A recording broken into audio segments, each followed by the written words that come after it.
پردے بھی اتار دیتے اور مردے بھی ان سے گفتگو کرنے لگتے اور ہم سب چیزوں کو ان کے سامنے لاموجود بھی کر دیتے تو بھی یہ ایمان لانے والے نہ تھے، مگر یہ کہ اللہ چاہے۔ بات یہ ہے کہ یہ اکثر نادان ہیں، اور اسی طرح ہم نے شیطان سیرت انسانوں اور جنوں کو ہر پیغمبر کا دشمن بنا دیا تھا۔ وہ دھوکہ دینے کے لیے ایک دوسرے کے دل میں ملمہ کی ہوئی باتیں ڈالتے رہتے تھے، اور اگر تمہارا پروردگار چاہتا تو وہ ایسا نہ کرتے۔ سو ان کو اور جو کچھ یہ افترا کرتے ہیں اسے چھوڑ دو۔ اور وہ ایسے کام اس لیے بھی کرتے تھے کہ جو لوگ آخرت پر ایمان نہیں رکھتے ان کے دل ان کی باتوں پر مائل ہوں اور وہ انہیں پسند کریں، اور جو کام وہ کرتے تھے وہی کرنے لگے۔ کہو کیا میں اللہ کے سوا اور منصف تلاش کروں؟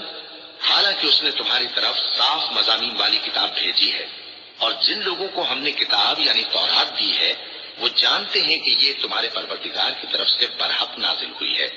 سو تم ہرگز شک کرنے والوں میں نہ ہونا، اور تمہارے پروردگار کی باتیں سچائی اور انصاف میں پوری ہیں، اس کی باتوں کو کوئی بدلنے والا نہیں، اور وہ سنتا ہے، جانتا ہے۔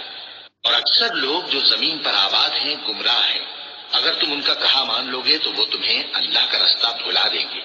یہ محض گمان کے پیچھے چلتے اور نرے اٹکل کے تیر چلاتے ہیں۔ تمہارا پروردگار ان لوگوں کو خوب جانتا ہے جو اس کے رستے سے بھٹکے ہوئے ہیں، اور ان سے بھی خوب واقف ہے جو رستے پر چل رہے ہیں۔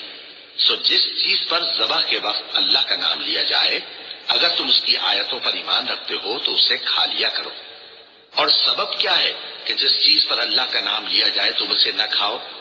حالانکہ جو چیزیں اس نے تمہارے لیے حرام ٹھہرا دی ہیں وہ ایک ایک کر کے بیان کر دی ہیں، بے شک ان کو نہیں کھانا چاہیے مگر اس صورت میں کہ ان کے کھانے کے لیے ناچار ہو جاؤ۔ اور بہت سے لوگ بے سمجھے بوجھے اپنے نفس کی خواہشوں سے لوگوں کو بہکا رہے ہیں۔ کچھ شک نہیں کہ ایسے لوگوں کو جو اللہ کی مقرر کی ہوئی حد سے باہر نکل جاتے ہیں تمہارا پروردگار خوب جانتا ہے۔ اور ظاہری اور پوشیدہ ہر طرح کا گناہ ترک کر دو۔ جو لوگ گناہ کرتے ہیں وہ عنقریب اپنے کیے کی سزا پائیں گے۔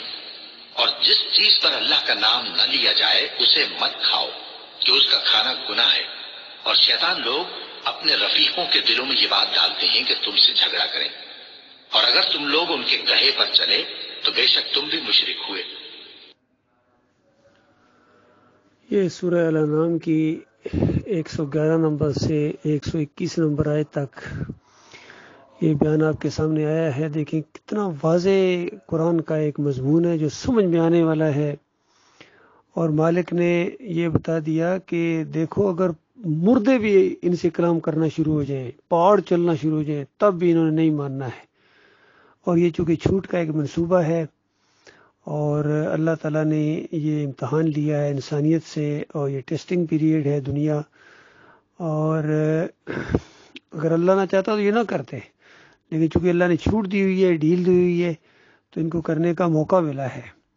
اور پھر زور دیا گیا اس بات کے اوپر کہ اگر تم نے ان کی بات مان لی مومنو، یہ تمہیں گمراہ کرنے کی پوری کوشش کر رہے ہیں، اگر تم نے ان کی بات کو مان لیا علم آنے کے بعد تو پھر تم بھی گویا مشرک ہو۔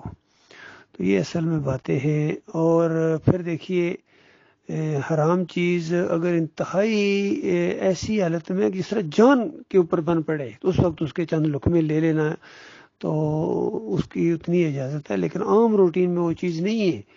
اس طرح بھی یہ ایک مضمون ہمارا ڈسکس ہو رہا تھا کہ ایسے موقع کے اوپر صحابہ کرام نے وہ کچھ بکریاں ان سے لے لی جہاں اگر وہ کھانے پینے کی چیزیں نہ ملتی تو وہاں وہ موت واقع ہونی تھی، ایسی جگہ تھی کہیں اور سے تو کھانا مل نہیں سکتا تھا۔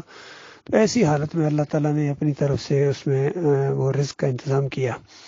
تو آج ان کے سامنے مسلک پرستوں کے سامنے، فرقہ پرستوں کے سامنے یہ جو دعوت آ رہی ہے اصل میں ان کے اوپر پہاڑ بن رہی ہے اور ان کو اپنی موت نظر آ رہی ہے، بالکل جس طرح وہ سیاسی لوگوں کا معاملہ ہے پاکستان کے اندر، ایک کی زندگی دوسرے کی موت والا معاملہ ہو گیا ہے۔ اسی طرح یہ توحید کی دعوت، ایمان کی دعوت ان مسلک پرستوں کی بریلویت کی موت ہے، دیوبندیت کی موت ہے، لیدیسیت کی موت ہے، جمہوریت کی موت ہے۔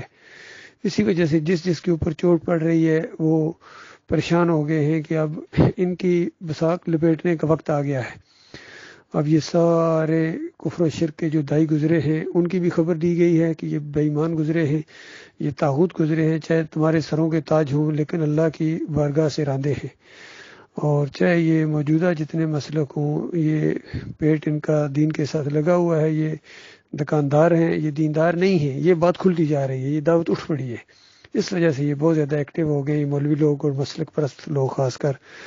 اللہ تعالیٰ ان کو سمجھ دے، ہماری دعا بھی ہے ان کے لیے، کوشش بھی جاری ہے، اور ہر انداز سے یعنی یہ دعوت آگے بڑھتی جا رہی ہے، اور انشاءاللہ یہ غلبہ پکڑے گی اور کوئی طاقت اس کا مقابلہ نہیں کر سکے گی انشاءاللہ۔